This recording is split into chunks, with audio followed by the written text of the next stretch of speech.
بسم اللہ الرحمن الرحیم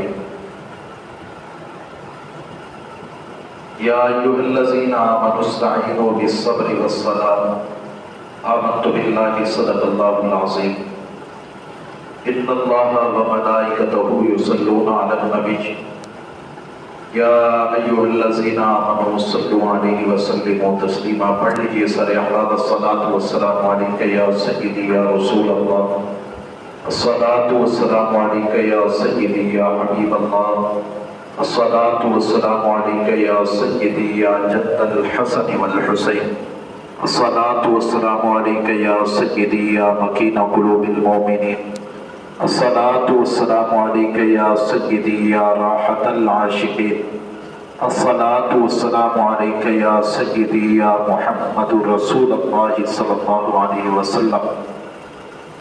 مولاي صل وسلم دائما ابدا على حبيبك خير الخلق كلهم منزه عن شريك في محاسنه فجوهر الحسن فيه غير منقسم۔ رب اشرح لي صدري ويسر لي امري واحلل عقدة من لساني يفقهوا قولي۔ رب زدني علما رب زدني علما رب زدني علما يا صاحب الجمال ويا سيد البشر، من وجهك المنير لقد نور القمر، لا يمكن الثناء كما كان حقه بعد از خدا بزرگ توئی قصہ مختصر۔ معزز و مکرم محتشم سامعین کرام، اللہ رب العزت کا احسان عظیم ہے کہ جس ذات مبارکات نے آپ کو مجھے اپنی بارگاہ رحمت ناز میں حاضر ہونے کا شرف کامل نصیب فرمایا۔ کروڑوں اربوں بار بلکہ لا تعداد بار درود پاک ہیں امام الانبیاء سید الانبیاء حضور بانی کائنات آقائے نعمت صلی اللہ تعالی علیہ وسلم کی ذات مبارکات کے لیے کہ جن کے صدقہ عظیمہ سے، جن کے عنایات سے، جن کی کرم نوازیوں سے، جن کی رحمتوں کے صدقے سے خالق لم یزل نے آپ کو اور مجھے دین اسلام کی سمجھ بوجھ سے مالامال فرمایا، دین اسلام کی عظمتیں عطا فرمائی۔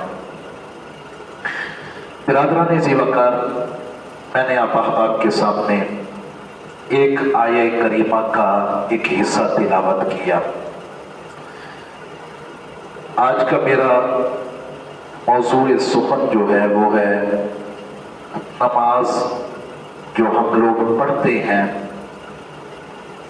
اس کے ادا کرنے کا ایک تو ظاہری طریقہ جس طریقے پر تقریباً اکثر نماز پڑھی جاتی ہے، ایک ہے نماز پڑھنا اور ایک ہے نماز کو قائم کرنا۔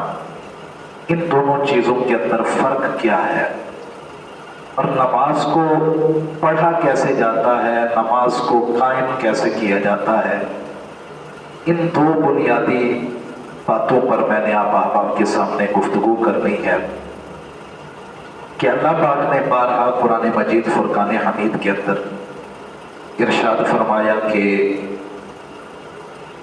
نماز کو قائم کرو، نماز کو قائم کرو۔ کئی مقامات پر فرمایا کہ نماز قائم کرو۔ ہم لوگ نماز قائم کرنے کا حکم قرآن مجید کے اندر بھی پڑھتے ہیں، نماز کو قائم کرنے کا حکم حدیث مصطفیٰ میں بھی پڑھتے ہیں، لیکن تقریباً عام طور پر جتنے بھی افراد ہیں وہ نماز اکثریت کی بات کر رہا ہوں، نماز پڑھتے تو ہیں مگر قائم تقریباً کوئی نہیں کر پاتا۔ وہ چاہے میں ہوں، آپ ہیں، کوئی بھی ہو، نماز کا قائم کرنا یہ بڑا اوکھا کام ہے۔ نماز پڑھ لینا یہ بڑا سوکھا ہے، یعنی کہ جیسے بندہ بھاگتا دوڑتا آیا، بھائی 2-4 فرض ہی پڑھنے ہیں نا، بس 2 فرض پڑھیں گے، 4 فرض پڑھیں گے اور پڑھ کے ہم اپنے کاموں کو نکل جائیں گے۔ یہ ہے نماز کا پڑھنا۔ آئے بھاگے دوڑے آ کے بس نماز کا ٹائم تھا، ہم نے کیونکہ علماء سے سنا یا قرآن میں پڑھا یا اپنے بزرگوں سے سنتے آئے کہ بھائی ہم پر نماز 5 وقت کی فرض کی گئی۔ ایک ہے فرض کو اپنے سر سے اتارنا، اس کے اندر وہ مزہ نہیں ہے کہ آپ نے صرف فرض سمجھ کے پڑھ لی، اور یہ فرض سمجھ کے پڑھ لینا بڑی بات نہیں ہے، بلکہ اس کی گہرائی میں اترنا چاہیے کہ اللہ نے نماز کو قائم کرنے کا کیوں حکم دیا۔ اسی ضمن پر چند گزارشات آپ کے سامنے عرض کروں گا۔ اب دیکھیں، جب بندہ مسجد میں حاضر ہوتا ہے، اللہ پاک اپنے گھر میں بلانے سے پہلے بندے کو کہتا ہے کہ اے انسان، ظاہری طور پر اپنے بدن کو بھی پاک کر، اپنے لباس کو بھی پاک کر۔ یہ دو بنیادی چیزیں جب ہماری پاکیزہ ہو گئی، اب مسجد میں آنے سے پہلے ہم نے یہ دیکھنا ہے آیا کہ میں نماز کو قائم کرنے سے پہلے یا نماز پڑھنے سے پہلے کیا میں باوضو بھی ہوں؟ اگر انسان باوضو ہے تو جی بسم اللہ مسجد میں آ جائے، اور اگر باوضو نہیں ہے، بے وضو ہے، تو پھر حکم ہے کہ تمہارے جو یہ ظاہری اعضاء ہیں نا، جن کو چھپانا ضروری نہیں ہے، ان اعضاء کو دھو لو۔ ان اعضاء کو دھونے کو وضو کہتے ہیں۔ ان اعضاء کو دھونے کے ساتھ انسان کا جو جسم ہے وہ پاکیزہ ہو جاتا ہے وضو کے ساتھ۔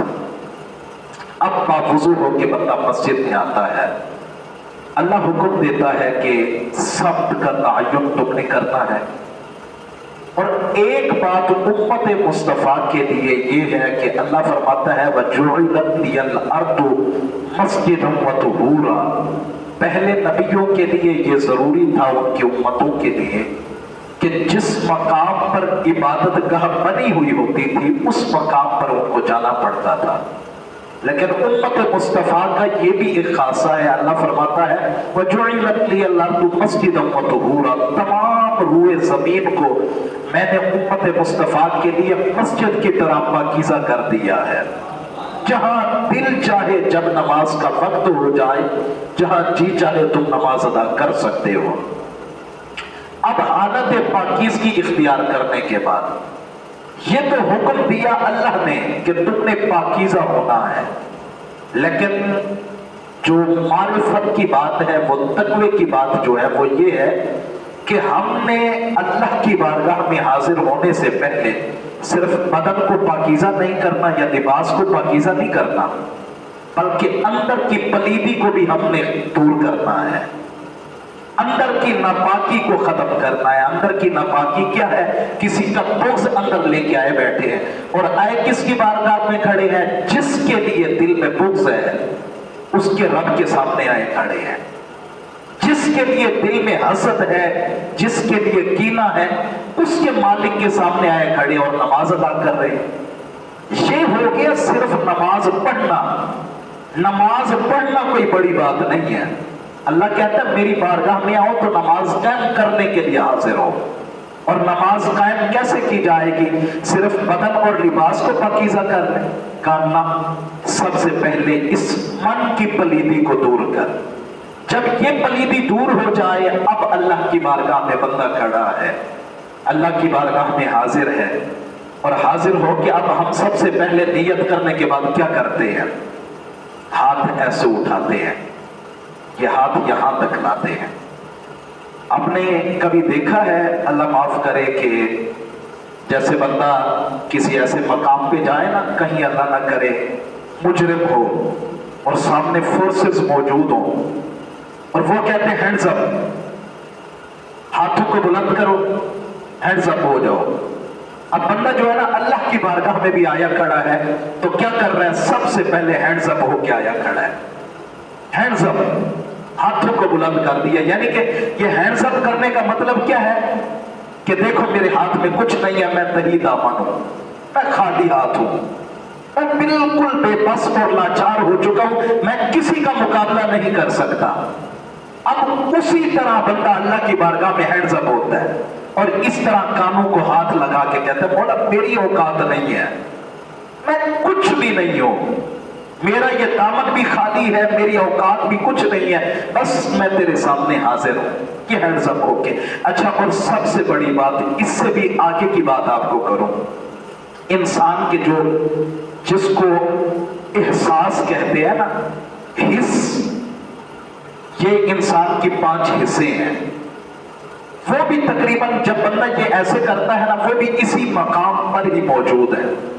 انسان کی عقلی حص وہ انہی ہاتھوں کے دائرے کے اندر موجود ہے۔ اللہ کہہ رہا ہے کہ اپنے دماغ میں کوئی غلط خیال لے کے میری بارگاہ میں نہ کھڑے ہونا، ہینڈز اپ ہو رہے ہو نا، اس لیے غلط خیالات کو بھی اپنے عقل کی دنیا سے باہر نکال پھینکو۔ دوسری حص جو ہے وہ انسان کی سماعت کی حص ہے۔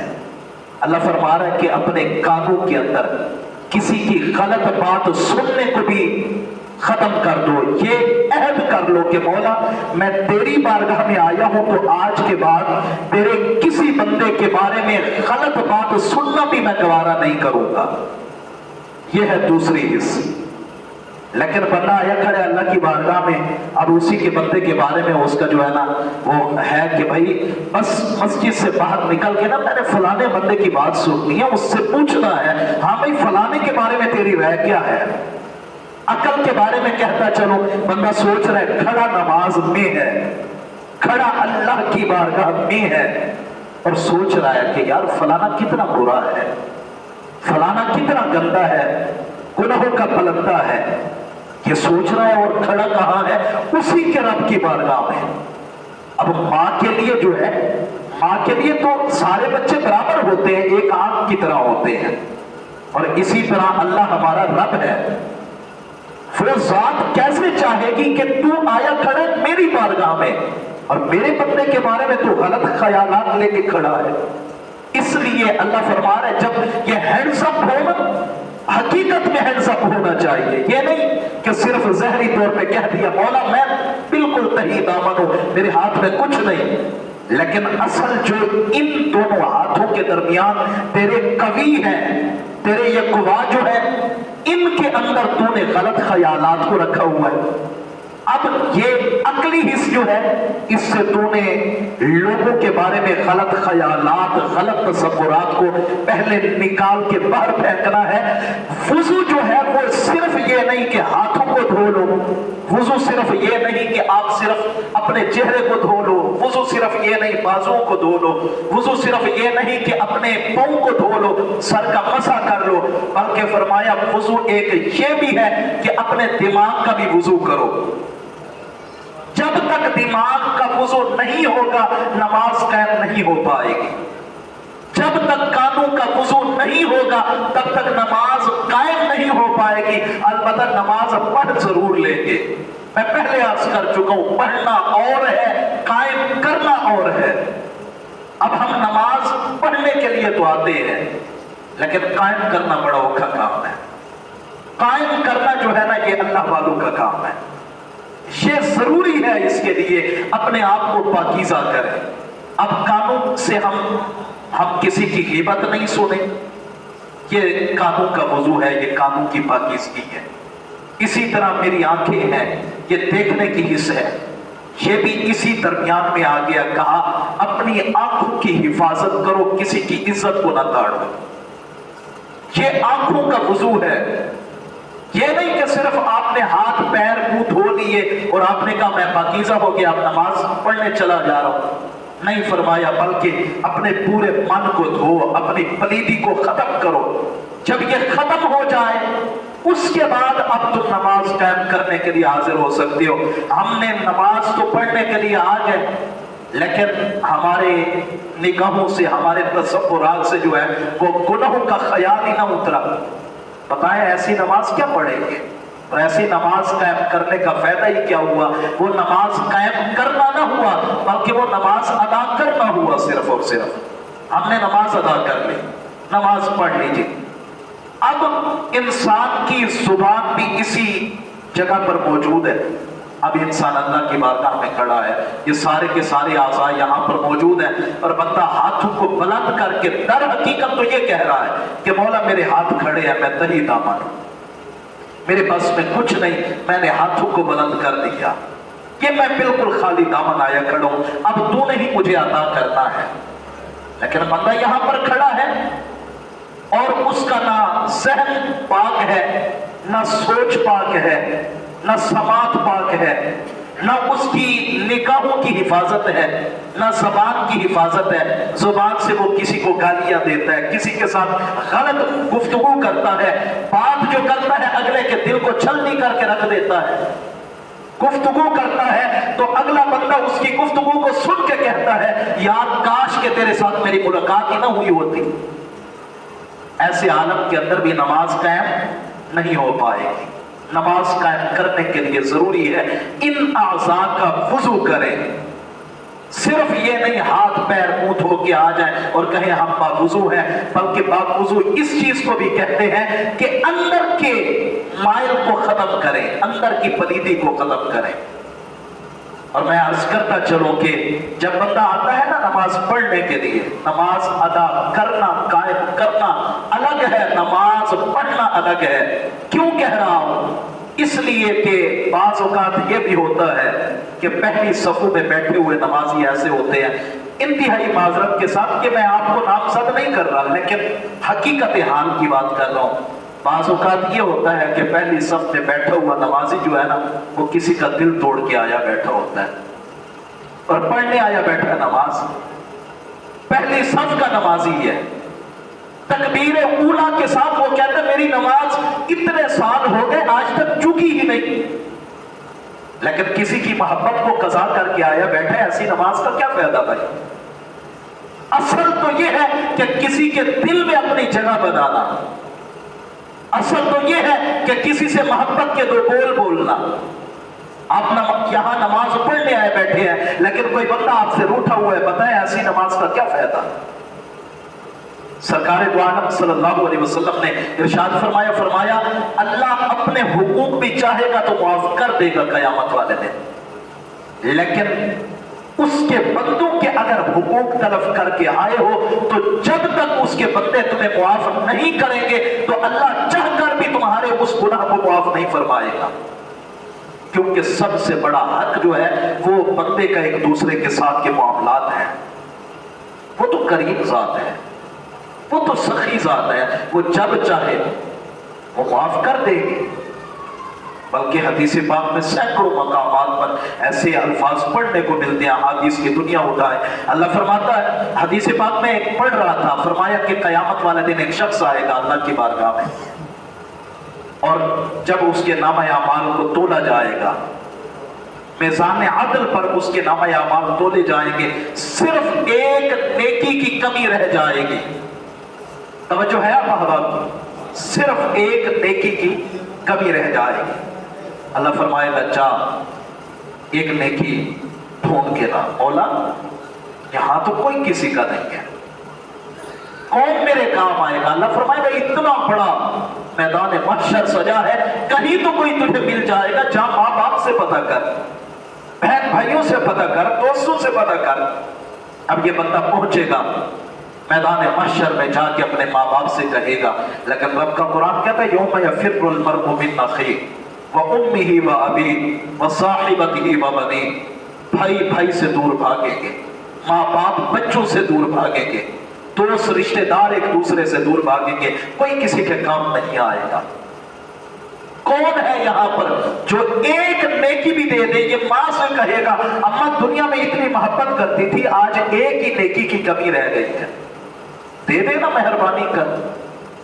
ماں کہے گی دور جا، یوم تذہل کل مرضعۃ عما ارضعت وتضع کل ذات حمل حملها وترى الناس سکارى وما هم بسکارى ولكن عذاب اللہ شدید۔ اتنا رب کا جلال اتنا عروج پر ہوگا، فرمایا گابھن اونٹنیاں جو ہیں وہ اپنے حمل کو گرا دیں گی۔ کون ہوگا وہاں پر کام آنے والا؟ ماں بھی قریب نہیں آنے دے رہی، باپ بھی قریب نہیں آنے دے رہا، بہن بھائی بھی قریب نہیں آنے دے رہے، ادھر ادھر بھاگتے دوڑتے۔ ایک بندہ ایسا ملے گا، ایک بندہ، صرف ایک بندہ جس کے اعمال نامے میں صرف ایک نیکی ہے، صرف ایک نیکی، کوئی اور نیکی نہیں ہے اس کے پاس۔